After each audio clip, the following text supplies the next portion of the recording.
G'day there, Hivers. I wanted to take this opportunity in the lunchtime live stream to talk about a model called the Situational Coaching Model. It's an old one.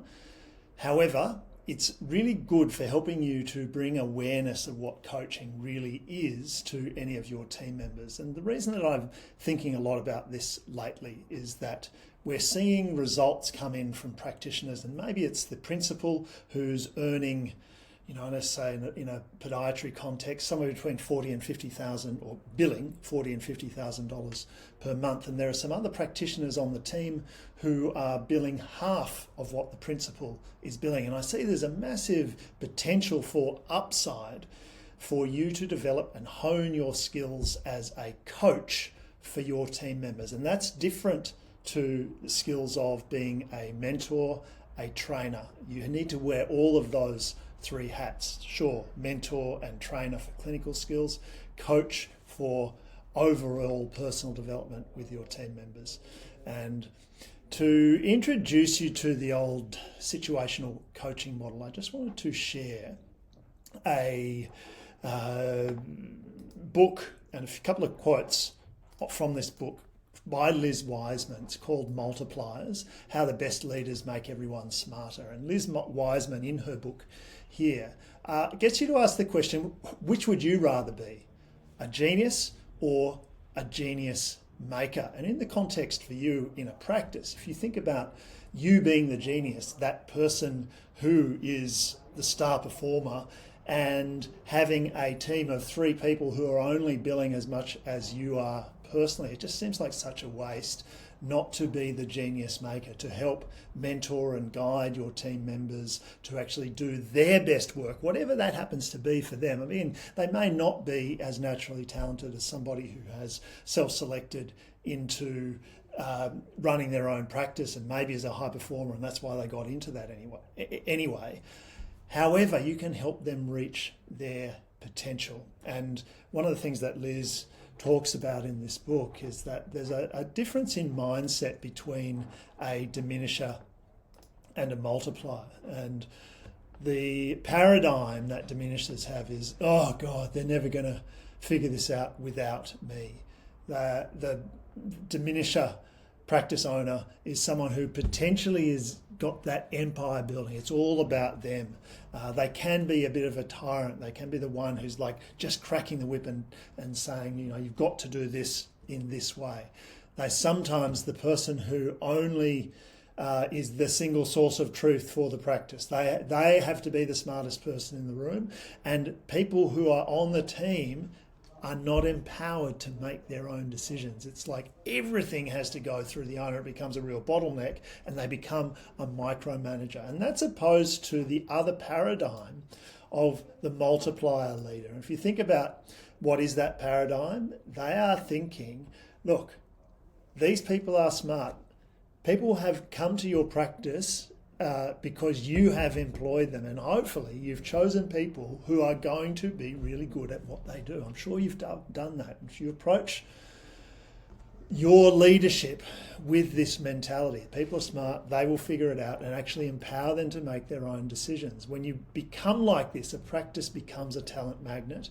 You are a liberator, and you're confident enough to be in the position where you don't actually say, no, you can't do this. It's just to ask questions, to challenge assumptions. It's to be the instigator of a safe but challenging debate environment about certain things and what to do. And you invest in your team members. Wouldn't it be nice if you had really empowered team members who could make their own decisions, team members who were motivated, but they were self-motivated?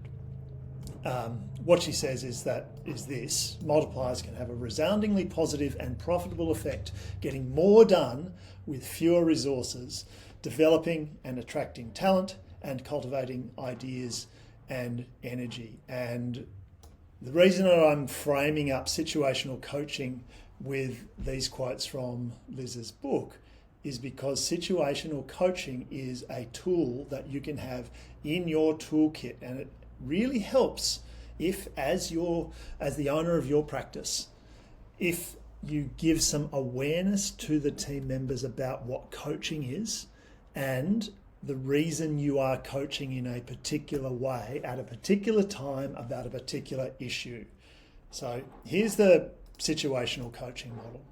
You can see here it's got 4 stages, starting from I'm going to tell you what to do and working through, well, let's talk about it, I'll decide, to let's talk about it, you decide, to look, I know you've got this, you're at a high level of competence, you decide, but I'm here if you need me to do this. And I just wanted to also frame this with the levels of competence. Now, what I'm suggesting for you to do as a leader is to bring this model to the awareness of your team members and discuss with them why you're coaching them in a particular way. Because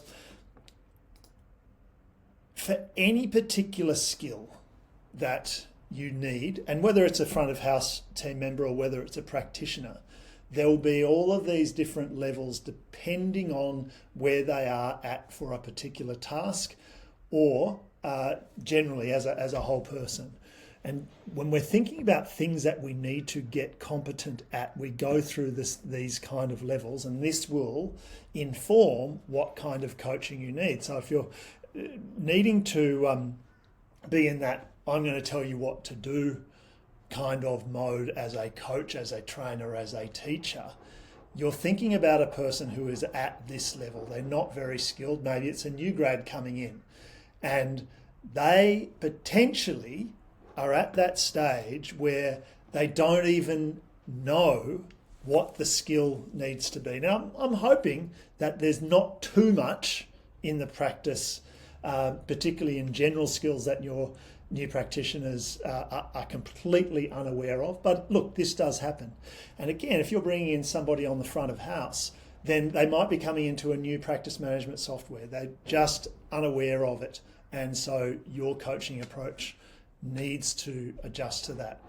As they move through their skill set, they might become aware of what needs to happen. Now, a lot of new grads will come in with their clinical skill set at level 2. They've done 4 years or 5 years or whatever of university, and they've had their hands on doing treatment. So they actually know what the outcome should be, but they're not yet proficient. And so you need to approach this as the experienced practitioner and mentor, and basically you're going to be talking about it, you're going to be deciding, and you're going to be consulting in this space here. So you can see at this stage, it's a high level of directive behaviours on this side. So you're really telling them what to do over this side. They'll then move through and they'll become at this stage 3 where they're, it's a, awareness of the skill. They have to really concentrate on it, but they can do the skill. And this again, when you're thinking about how you go through any kind of patient interaction, if you're doing a consult with a particular patient, this is the stage where sometimes you might use some kind of framework, again, like our 9-step consult framework, where you just reminds you of the external factors that you should be aware of while you're concentrating on those physical skills. And you'll move through this until you get to that expertise level, that professional level, where it just becomes automatic. And I know for a lot of you guys who've been owners and you've been doing this stuff for many, many years, you've probably even forgotten what the original training was, because it's just so embedded into the way you show up when you see a patient. So just remember though, not everybody on your team is at a particular level for every single skill. So let's imagine you, you get in a shockwave or an MLS or something like that, and pretty much everybody should be treated like they're down at this level here. Now, an experienced practitioner might go through all of this very, very quickly, but it's your job as the owner to keep an eye on that and discover how competent are they, and have a framework or just a cadence of check-ins to work out where they are at any particular time. And so this is how it actually leads into this framework.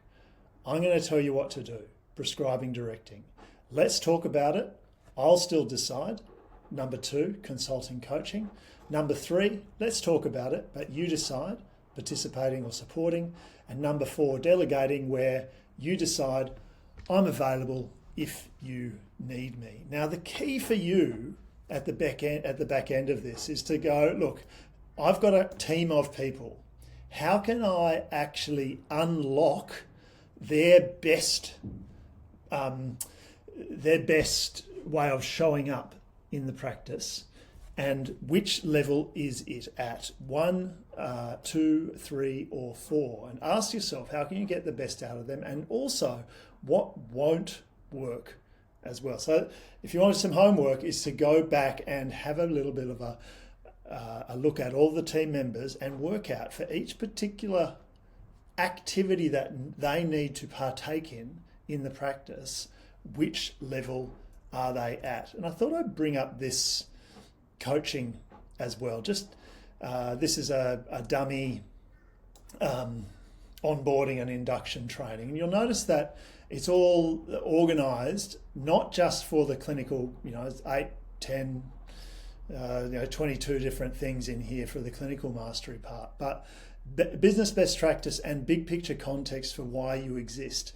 Now, it's really good that there's a few of these models that they then become aware of. So if you go into situational coaching, you can then reference back and go, hey, look, remember the situational coaching model, and perhaps even just go through a slide deck to explain to them, look, and again, let's just imagine you're in the situation where it's a new hire of a reasonably experienced practitioner. You can go to them and say, look, you know what? We need to operate at what we have defined as best practice here in the practice. Now, chances are, across everything, you are pretty good at this, but over the first couple of weeks, I'm not going to be like this for a long period of time, but we have to go through this coaching process just so that I know everybody is operating at the same standard. People come to us from all different places, and sometimes standards of different practices are quite different. So this is the approach that we take. Now, my guess is, as an experienced practitioner, we'll be at number 4 before you know it over the first month. But just be aware that this is where we're going to go through this journey here, so that I'm happy that the patients at our practice are going to get to the standard that we've defined as best practice in our practice. So that's the situational coaching model. Use it for coaching your team members, for assessing where you're up to in the particular skill set or activity. And again, just as if you want to have a chat about getting something like this in your practice with an onboarding checklist and induction training set up in either Asana or Trello, or if you're using Teams or ClickUp or Monday or whatever you're using, just make a comment underneath this video and I will help you out. Cheers, guys.